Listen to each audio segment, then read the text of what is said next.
Oi aí, gente, sejam bem-vindos a mais um vídeo. Mas antes de começar o vídeo, gente, não esqueçam de comentar, de deixar o like, de se inscrever se você não é inscrito e de pegar o númerozinho da minha rifa. Pra quem não sabe, eu vou me iniciar. E basicamente acho que é isso. Gente, hoje a gente vai falar sobre as pessoas que são escolhidas pela espiritualidade, as pessoas que escolhem. E a gente vai falar também um pouco sobre como que é, né, essas pessoas aí que são escolhidas, pessoas que são médium, mas que não querem desenvolver a sua mediunidade. Já tem algum vídeo aqui que eu falo sobre médiums conscientes, em que essas pessoas que eram médiums conscientes, gente, quando elas vão ali mais pra Umbanda, né, que a gente consegue ter vídeos, registros disso, a gente vê que muitas pessoas que não sabiam que eram médios de incorporação vão para consulência, simplesmente essas pessoas começam a incorporar e elas descobrem que tem um dom e uma conexão com a espiritualidade. E aí, assim, se você vem de uma família preta, pode ter certeza que na sua família tem algum histórico aí de alguém que já participou de terreiro, que hoje é evangélico. E isso, gente, é uma coisa, acaba até que sendo normal dentro dessas famílias, porque houveram leis que de certo modo moveram essas pessoas a estarem nesses lugares, né? Porque antigamente quem era pai de santo, quem era a pessoa que frequentava terreiro de macumba, eram pessoas que acabavam sendo presas, entendidas como vadias, porque elas não trabalhavam, né? Porque na década de 90, basicamente, né? Essas pessoas, para que elas fossem entendidas enquanto pessoas trabalhadoras, elas tinham que ter carteira assinada e elas tinham que ter também outros tipos de documentos que confirmassem ali que você não fosse uma pessoa vadia. Então, durante aí esse período aí, antes de explodir a Umbanda, né? Toda pessoa que era pai de santo era presa e tinha também ali tudo ali quebrado. Então, atabaque, as coisas ali eram tudo quebradas, totalmente invadidas ali por policiais, porque aquilo era entendido como crime, assim como outras práticas voltadas à cultura afro-brasileira, que é a capoeira e, né, entre mais. Então, assim, gente, eu venho de uma cultura em que meus familiares já participaram sim de terreiro. Minha avó, ela frequentava terreiro, ela trabalhava com as Sete Saias, trabalhava também com o Zé Baiano, que depois ele veio a trabalhar comigo na Umbanda, mas agora não sou mais a Umbanda, mas eu cheguei a trabalhar com ele. Minha avó, ela nunca gostou muito de incorporar, ela ia lá, e a família toda, a família preta indo na macumba aos finais de semana, e aí acontecia que minha avó tava lá sentada e a energia pegava ela, porque ela era médium, ela tinha que trabalhar. Minha mãe também recebeu esse dom, só que minha avó mandou fechar o corpo dela, porque também, gente, antigamente era muito diferente de hoje em dia, porque antigamente, gente, o povo que era de terreiro trabalhava com muita magia muito pesada. E antigamente também tinha muito esse negócio de prova de corpo, assim, prova de incorporação. Então, tá incorporado? Então aqui engole esse caco de vidro, passa aqui na brasa. Tinha muito isso. Muitos terreiros até hoje trabalham com esse tipo de prova, né? Mas isso, com o tempo isso foi abolido. Mas antigamente, principalmente em Belo Horizonte, tinha muito isso, essa cultura mesmo. Tipo assim, tá incorporado mesmo? Deixa eu ver, quero ver mesmo se tá, quero ver cadê o Exu, né? Por isso que não tinha tanta marmotagem também naquela época, né? Porque o negócio era babado, não era qualquer um que virava ali, né? E como eu já disse pra vocês, a incorporação daquela época era muito diferente. Tudo naquela época, gente, era muito diferente comparado a hoje, né? Até se você for ver uma feitura. Antigamente as pessoas ficavam meses recolhidas. Hoje em dia você fica 21 dias porque você tem que trabalhar, você tem que fazer várias coisas. Mas antigamente era todo um negócio, né? Gente, e tipo assim, eu já passei por um processo em que eu estava na Umbanda e tudo mais, que era a época que eu passava muito mal na consulência. E teve uma vez que eu quase incorporei, que foi uma gira de Exu, tava conversando com a Maria Padilha e tal. E eu passei mal. Gente, depois desse dia eu fiquei traumatizado, porque eu fiquei com medo. Eu falei, gente, eu não quero ser uma pessoa que a entidade fica me pegando na rua, tipo, incorporando, assim, no meio da rua, sei lá, fazendo coisa comigo. Depois que eles me explicaram que eles não iam fazer isso, né? Mas, nossa, eu fiquei morrendo de medo. Gente, uma coisa que eu percebo é que a espiritualidade, ela está em todos os lugares. A espiritualidade está na igreja, a espiritualidade tá no budismo, mas ela vai se manifestar de formas diferentes. Então não quer dizer que só aquelas pessoas que estão fazendo ali aquele passe na igreja de limpeza tá errado, não é que tá errado, né? Mas será que eles estão certos em atacar uma religião? No sentido de que só a deles tá certo? É aí que tá errado, sabe? Então, assim, Eu já fui em centro espírita, tipo, né, de kardecismo. Gente, foi maravilhoso, assim, a experiência. Tem até vídeo aqui no canal.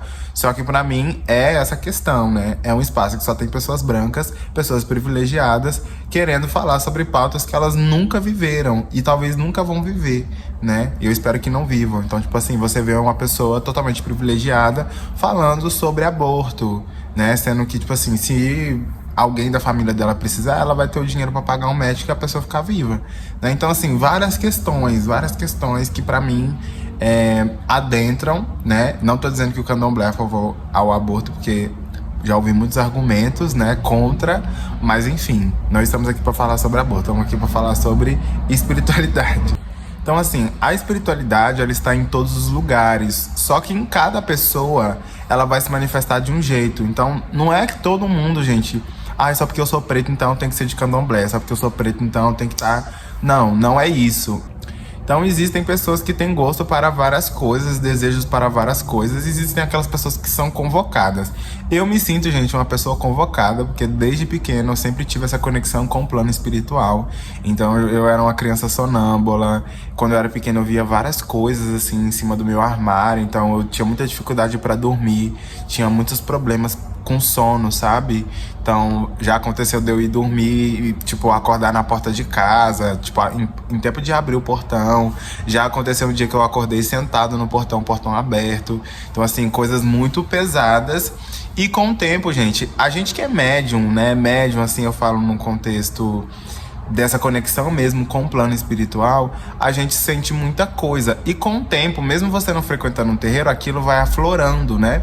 E aí, se você não trabalha, se você não procura um meio de cuidar daquilo, a coisa vai aflorando, a coisa vai acontecendo, você começa a ver espírito, começa a ter sonho, começa a ter coisas, a tempo da entidade até te pegar dentro de casa e você não sabe lidar com aquilo, né? Isso na década de 90 seriam conhecidas como pessoas que têm esquizofrenia, pessoas que são doidas, pessoas que não sabem o que estão falando. Provavelmente você iria para um hospício.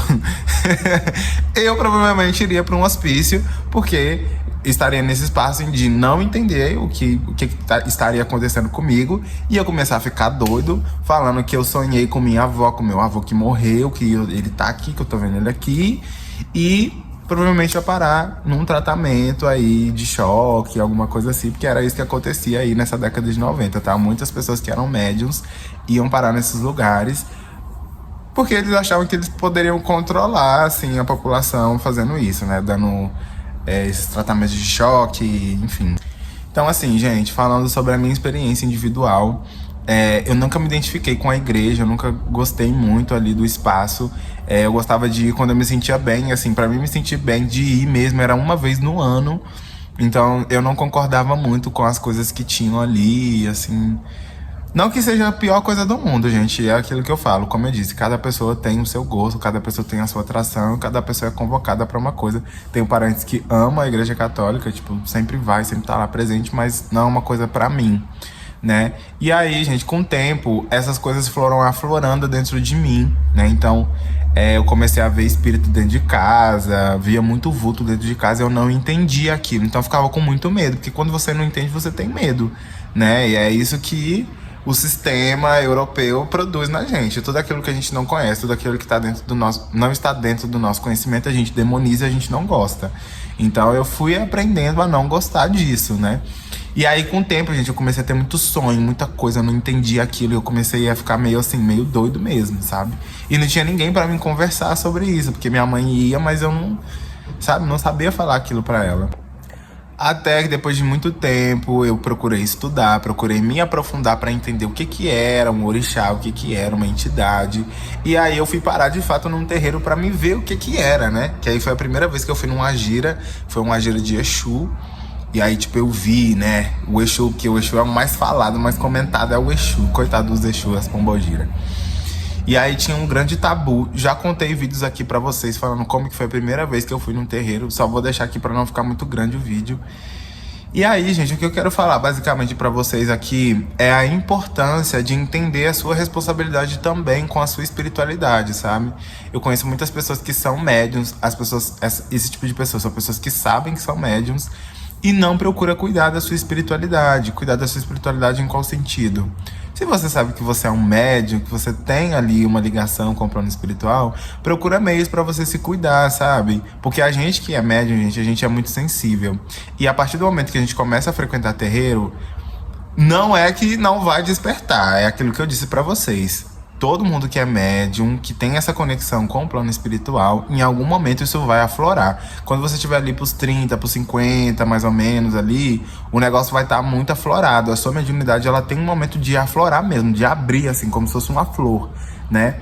Quando você faz o desenvolvimento espiritual, que não tem uma idade certa para fazer, você está abrindo esses portais, né? E você está preparando eles para poder trabalhar. Então você está ali desenvolvendo, você vai entendendo o que é uma incorporação, o que é um trabalho, quando que é uma entidade falando, quando não é, quando é coisa da sua cabeça, você vai entendendo o que é isso, né? E quando de fato esse boom chegar, você já tá preparado para aquilo. Tipo, gente, normal, né? Vi ali um tranca-rua passando, normal, tá tudo bem. A entidade me pegou dentro de casa, tá tudo bem, né? Eu sei lidar com isso, eu sei como isso acontece, né? E aí a gente vai falar também sobre aquele tipo de incorporação que acontece em festa. Então, por exemplo, eu conheci uma moça, na verdade eu conheci o filho dela, em que essa moça ela não podia beber, gente. A mulher não bebia, ela era um amor de pessoa, a casa dela era limpinha, arrumada. Quando ela bebia, gente, disse que ela quebrava a casa, saía pra rua pelada, disse que um trem pegava ela, falava um monte de coisa, dava consulta pras pessoas, né, do jeito que a pessoa contava, tipo, dava consulta, falava... Tipo, tem que fazer isso, tem que melhorar isso, e assim, assado. Depois a mulher voltava ao normal, não sabia nem o que tinha acontecido. Isso é uma pessoa que é um médium, né? Então, assim, espiritualidade, gente, não tá lá pra dar dinheiro pra gente. Por mais que eles abram os nossos caminhos, eles ajudam sim, eles trazem prosperidade, traz alegria, traz muita coisa boa. Mas... é uma coisa muito séria, né? E, tipo, muitas pessoas não entendem isso, que é um negócio sério, né? E acabam entrando, achando que vão chegar lá na frente ricas, né? Ai, gente, vou ficar rico, vou fazer meu santo, vou ficar rico. Claro que não. E tem pessoas que sabem que é um negócio sério e não entram, né? Mas são essas pessoas que deveriam estar entrando, sabe? Então, tipo, minha mãe mesmo é uma pessoa que ela precisa desenvolver, ela não quer, ela faz lá as coisas do jeito que ela, né... do jeitinho dela e tudo mais, mas ela sabe que o lugar dela é no terreiro, gente. É trabalhando, as entidades já falou com ela, mas ela não quer. E a espiritualidade respeita isso. Mas existe um limite, assim, na minha visão, tá? Não digo aqui que não, que é porque eu tenho que ser obrigado, então, a estar num terreiro, porque eu sou médium. Não tem, tá? Tem pessoas aí que são médiums que se cuidam, sempre tá ali tomando um bori, sempre tá tomando um ebó, sempre tá ali se cuidando espiritualmente, mas que não tem compromisso nenhum com o terreiro, tá? Mas existem casos de vida ou morte em que a pessoa acaba tendo que fazer, né? Mas hoje em dia também, gente, acontecem muitos casos aí que eu já ouvi em que a pessoa acaba sendo convencida a fazer santo. Então, assim, ó, a sua vida só vai melhorar depois que você fizer santo. Coisa que a gente sabe que é mentira, né?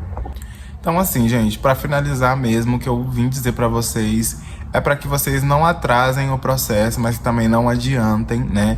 Eu acho que tudo tem um momento e é aquilo que eu falo. Candomblé, umbanda, eu acho que religião nenhuma é pra todo mundo, né? Por isso que aí tem os ateus, as pessoas que não acreditam em nada, porque existe também o livre-arbítrio, né? Cada um acredita no que quer, cada um tá dentro do que quer. Mas quando você sabe que você tem uma missão, gente, cumpre ela, sabe? Igual, por exemplo, uma coisa que eu comentei sobre a questão de você fazer santo. Muitas pessoas não querem fazer santo, sabendo que tem que fazer porque tem uma vaidade ali. Ah, eu não vou fazer porque eu vou ficar careca. Eu não quero fazer porque tem que gastar. Não vou fazer porque não sei o quê. Pra mim, tudo isso é uma grande vaidade. Mas eu entendo também que cada pessoa tem o seu processo. Assim como eu tive o meu, por exemplo, de entrar numa casa, sair dessa casa, ir pra Umbanda, entender o que era, né? Um catiço, uma incorporação de preto velho, de caboclo, exu, erê. Depois que eu entendi isso, e no momento que o orixá entendeu que eu tava pronta pra estar no candomblé, eu voltei pro candomblé, gente. E ainda voltei pra mesma casa ainda. Então, assim, eu entendo que cada pessoa tem o seu processo. Mas a gente também precisa entender que existem coisas, gente, que tipo assim, quanto mais você empurra com a barriga, quanto mais você vai deixando o negócio ir, mais aquilo te atrasa. E aí, tipo assim, você fala, eu tenho muito medo de bolar. gente, vai chegar esse momento, sabe? Se o orixá quiser que você faça santo, ele vai te levar para um terreiro e você vai bolar. Porque tem gente que bola até dentro de casa, entendeu? Então, tipo assim, se você tiver que bolar, você vai bolar até na sua casa ali, ó. Ah, gente, saí do banho, bolei. Entende? Então, assim, não tem momento para espiritualidade. Quando ela quer atuar, não tem esse momento para ela atuar. Ela vai atuar e pronto. Então, assim, o que eu venho dizer pra vocês é pra que vocês não tenham medo de coisas que vocês não conhecem. Procurem se aprofundar, é o que eu sempre falo. Uma dica que eu dou pra pessoas que são iniciantes: busque estudar. Tem coisas que você aprende, você consegue ler, sim, você pode se aprofundar, você consegue ver fora de um terreiro, mas tem coisas que você precisa de um terreiro, tem que ter vivência mesmo, né? Mas tem coisas que você pode ler, tipo, gente, o que que é um orixá? O que que é uma entidade? Qual que é a diferença do candomblé para umbanda? Você pode procurar essas respostas e você vai achar essas respostas, sabe? São coisas simples e coisas fáceis de você entender a diferença, né? E isso eu falo até mesmo para você ter maldade, para não chegar qualquer pessoa, né, que fala que é pai de santo ou mãe de santo e passar a perna em você, né? Então, assim, isso fala também muito sobre certeza. Então, gente, não tem como eu chegar num terreiro, a pessoa querer me confirmar como Ogã, sendo que eu sei que eu sou rodante, eu tenho certeza que eu sou rodante, sempre virei, né? Então, entende? Então é sobre isso, sobre você entender o que que é ser um Ogã, o que que é ser um atabaqueiro, que existe uma diferença. E você entender essas coisas também para que você tenha maldade e tenha uma opinião formada sobre aquilo, né? Que é uma coisa que você estudou. Ninguém chegou e te falou aquilo assim, ah, é porque eu acho que é isso, né? A verdade é aquilo, né? Então é isso. Esse foi mais um vídeo, espero que vocês tenham gostado e tchau, tchau.